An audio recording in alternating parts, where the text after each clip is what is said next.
முதியோர்களுக்கான series பார்த்துட்ருக்கோம். இன்றைக்கி முக்கியமாக முத்தாய்ப்பா முதியவர்கள் உறக்கம் வராமல் தடுமாறுகிறார்கள். அதற்கான நிவர்த்தி பார்க்கலாம். நீங்கள் தூங்குறதுக்கும் 2 மணி நேரம் முன்பே உங்களோட இரவு உணவை முடிச்சுக்கிறீங்க. ஆவியில் வெந்த உணவை நீங்கள் சாப்பிட்டுக்கிறீங்க. 3/4 வயிறு இருக்கிறது போல் சாப்பிடுங்க. உணவு முடித்த உடனே மிதமான நடை உங்களோட காரிடார்லேயோ மொட்டை மாடியிலையோ மெதுவாக நீங்கள் ஏன்னா ஒருத்தரோட துணை இருந்தால் தான் நடக்க முடியுங்கிறவங்க நீங்கள் சேர்லேயே உட்காந்து கையை கால்களை அசைச்சு அது போல் பண்ணலாம். மெதுவாக நடக்கலாம் அப்படிங்கிறவங்க ஸ்டிக்கு வச்சுக்கிட்டு மெதுவாக நடக்கலாம். இல்லை சாதாரணமாக நடக்கிறவங்களும் ஒரு 15 நிமிட நடை மிதமான நடை. 2வது குறிப்பு, நீங்கள் தூங்குறதுக்கும் முன்னாடி ஒரு 10 நிமிடம் முன்னாடி வெதுவெதுப்பான நீரை ஒரு தாம்பாளத்தட்டில் ஒரு 4 லிட்டர் தண்ணியை சுட வச்சு ஊற்றிக்கிறீங்க. நீங்கள் ஹீட்டர் இருந்ததுன்னா பாத்ரூம்குள்ளேயே அது போல் நீங்கள் ஒரு சின்ன ஸ்டூலில் உட்காந்து அந்த தட்டில் சுடு தண்ணியை, அதாவது வெதுவெதுப்பான தண்ணியை போட்டு உங்களோட பாதம் நனைகிறது போல் வச்சு எடுத்துட்டு ஒரு 10 நிமிடம் நீங்கள் வந்து படுக்கையில் படுத்திங்கன்னாலும் ஆழ்ந்த தூக்கம். ஏன்னா நம்மளோட பாதங்களில் தான் நரம்பு முடிச்சுகள் இருக்கிறதால தூக்கத்துக்கு நல்ல வழிவகுக்கும். இது ரொம்ப ஒரு உன்னதமான மெத்தடுன்னு கூட சொல்லலாம். நீங்கள் முதியவர்கள் முட்டி வலி இருக்குது, அது பகல்லலாம் ஓரளவுக்கு ஒப்பேற்றிட்டா கூட இரவில் தான் அது படாத பாடுபடுத்துது. அப்படிங்கும்போது நீங்கள் அதே பாத்ரூமில் உட்காந்து ஒரு பக்கெட்டில் கொஞ்சம் வெதுவெதுப்பான தண்ணி, ஒரு பக்கெட்டில் பச்சை தண்ணி வச்சுக்குங்க. அதை முதல் ஒரு தடவை ஒரு முட்டியில் பச்சை தண்ணியை வச்சுட்டு 2வது சுடு தண்ணியை அப்படி அதை ஒத்தடம் கொடுக்கறது போல் லைட்டாக அப்படி அடித்தது போல் அப்படி 2 முட்டிலையும் கொடுத்துட்டு வந்தீங்கன்னாலும் அது உங்களுக்கு ஒர்க் அவுட் ஆகுதான்னு பாருங்கள். சரியாக இருந்தாலும் இல்லாட்டியும் நீங்கள் அடுத்த முறை போகும்போது உங்கள் டாக்டர்கிட்ட நீங்கள் ஒரு கன்சல்ட் பண்ணிக்கலாம் இந்த மெத்தடை செய்கிறதுக்கு. ஆனால் இது நிறைய பெரியவங்களுக்கு நன்மையை செய்து முட்டி வலிக்காரங்களுக்கு. இதனால் உங்களுக்கு தூக்கம் கெடாமல் வரும். ஒரு நாள் நீங்கள் ஆவியில் வெந்த சாப்பாடு உங்களுக்கு இல்லை, வீட்டில் தோசை போடுறாங்க, சப்பாத்தி போடுறாங்க, பரவாயில்ல. அதுபோல் எண்ணெய் ஐட்டங்கள் சாப்பிட்டாலும் ஒரு டம்ளர் சுடு தண்ணி குடிங்க. அது சீக்கிரமாக ஜீரணத்துக்கு உதவும். அப்போ தூக்கம் லெகுவாக வரும். உங்களோட உடம்பு ரொம்ப வெயிட்டாக இருந்ததுனாலும் தூக்கத்தில் கொஞ்சம் கஷ்டம் வரும். அப்போ அந்த வெயிட்டை குறைக்கிறதுக்கு இல்லை ஏதாவது ஒரு ஆக்ஷன் பண்ணுறதுக்கு நீங்கள் உங்களோட டாக்டரை அணுகலாம். ஏன்னா ஓரளவுக்கு நம்ம அந்த எடையை ஏற்றிக்காமல் கூட இருக்கலாம். ஏன்னா எடை ஏறிக்கிட்டே போனதுன்னா சர்க்கரை வியாதியும் பிபி பிளட் ப்ரெஷரும் அலையா விருந்தாளியாக உடம்புக்குள்ளே வந்துடுவாங்க. அதனாலையும் உங்களுக்கு அப்புறம் அந்த ப்ரெஷரெல்லாம் சமன்பாட்டுக்குள்ளே வர்றதுக்குள்ளே அதில் உங்களுக்கு இம்பேலன்ஸில் கொஞ்சம் தூக்கம் குறைய வாய்ப்பு இருக்குது. உங்களுக்கு ஆல்ரெடி சுகரும் இருக்குது, பிளட் ப்ரெஷரும் இருக்குது. மனசை ரொம்ப பக்குவமாக வச்சுருங்க, குழப்பப்படாதீங்க. நீங்கள் இப்போ கிட்டத்தட்ட 50 வயதுக்கு மீறினவங்க தான் இதை பார்க்குறோம், முதியோர்கள்ங்கிற ஜோனுக்குள்ளே வர்றோம். இவ்வளோ நாள் நீங்கள் என்னத்தை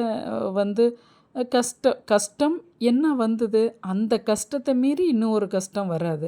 அப்போ அதிலெல்லாம் எப்படி நம்ம அனுபவத்தை சேர்த்து வந்தோமோ அது போல தான் இனிமேல் போகிற வாழ்க்கையும். அதனால் மனப்பதட்டம் வேண்டாம், எல்லாம் பார்த்துக்கலாம், எல்லாம் நல்லதாகவே நடக்கணும் உங்கள் மனசுக்கு சொல்லுங்கள்.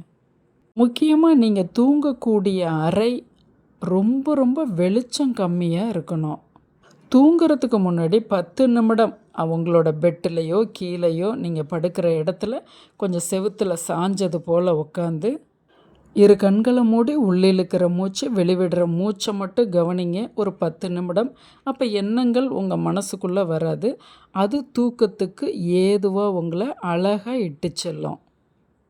தூங்க போகிறதுக்கு முன்னாடி நீங்கள் காலையிலேருந்து நடந்த ஏதாவது சங்கடமான விஷயங்களை மனசுள்ள போட்டு அசை போட்டுக்கிட்டே படுக்கைக்கு போகாதீங்க. கண்டிப்பாக தியானம் பண்ணிவிட்டு படுக்கைக்கு போங்க, இல்லைன்னா பிறண்டு படுத்துக்கிட்டே தான் இருப்பீங்க. ஒரு சிலருக்கு உங்களுக்கு மியூசிக் பிடிக்கும்னா பாடலுடன் கலந்த மியூசிக்கோ இல்லை வெறும் மியூசிக்கோ, உங்களோட டேஸ்ட் என்னவோ மிதமான மியூசிக்கை நீங்கள் காதில் உள்வாங்கும் போதும் அப்படியே தூக்கம் சொக்கி வரும். தினசரி உங்களால் முடிஞ்ச சிறு சிறு ஆக்டிவை கொடுங்க. நீங்கள் ஆணாக இருந்தாலும் பெண்ணாக இருந்தாலும் சின்ன சின்ன வேலைகள், வீட்டு வேலைகள் நீங்கள் செய்துக்கிட்டே இருக்கும்போது செய்ய முடிகிறவங்க கண்டிப்பாக அது கூட உங்களுக்கு அருமையான தூக்கத்துக்கு வழிவகுக்கும். ஏதாவது மருந்து அப்படின்னு பார்த்தோம்னா, ஒரு 1/4 டீஸ்பூன் கசகசாவை 6 மணிக்கு மாலையே சுடுதண்ணியில் கொஞ்சம் ஊற வச்சுருங்க.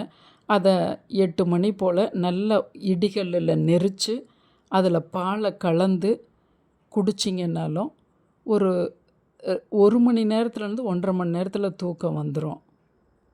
இது பலருக்கு ஒர்க் அவுட் ஆகுது, செய்து பார்க்கலாம் நீங்கள். அதே மாதிரி நீங்கள் தூங்குகிற நேரத்தை ஒரே நேரமாக செலக்ட் பண்ணுங்க.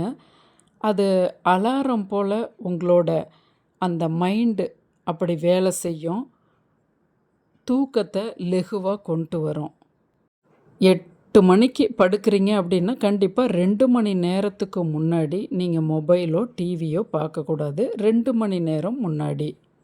அதுக்காக ஒரு எமர்ஜென்சி ஃபோன் வந்தால் எடுக்கக்கூடாதுன்னு இல்லை, உங்களுக்கு இது புரியும்னு நினைக்கிறேன். நல்ல தூக்கம் எது அப்படின்னு கேட்டால், நம்ம படுக்கைக்கு போன உடனே ஒரு 1/2 மணி நேரத்தில் நமக்கு தூக்கம் வந்துடணும். அதே போல் இடையில நீங்கள் யூரின் பாஸ் பண்ண போகிறீங்க அப்படின்னா போயிட்டு வந்தோடனையும் அந்த தூக்கம் அழகாக தொடரணும். அதுபோல் நீங்கள் காலையில் எழுந்த உடனே இன்னும் கொஞ்சம் படுக்கணுங்கிற எண்ணம் வரக்கூடாது. ஃப்ரெஷ்ஷாக உங்களை நீங்கள் நினைக்கணும். நீங்கள் பெட்டை விட்டு எந்திரிக்கணும். இதுதான் ஒரு சரியான தூக்கம் உங்களுக்கு வருதுங்கிறத குறிக்கிறது. தூக்கத்துக்கு பொதுவாக 3 விஷயங்கள். நம்மளோட வயது, அந்த உறுப்புகள், மெட்டபாலிசம் இதெல்லாமே ஒரு கணக்கு. அதோட நாம் சாப்பிடக்கூடிய அன்றாடம் எடுக்கக்கூடிய உணவு, நம்மளோட புற சூழ்நிலைகள், குடும்பத்து சூழ்நிலைகள், அதுபோல் மனம் அகத்துக்குள்ளேயும் நடக்கக்கூடிய விஷயங்கள், அதெல்லாமே ஒன்றோட ஒன்று பிணைஞ்சது தான்.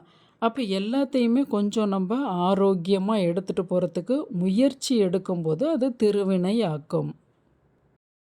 தூக்கம் நீங்கள் ஒரு நாள் போல் வாரத்துக்கு 4 நாள் சரியாக தூங்கலை, 5 நாள் சரியாக தூங்கலைன்னா மலச்சிக்கல்லேருந்து நம்மக்கிட்ட இருக்கிற மற்ற சிறு சிறு வியாதிகள்லாம் கூட கொஞ்சம் பெருசாகும். மனித உடலுக்கு தூக்கம் மிக அவசியம். நீங்கள் கவனத்தில் கொள்ளணும், அதை அசால்ட்டாக விடக்கூடாது.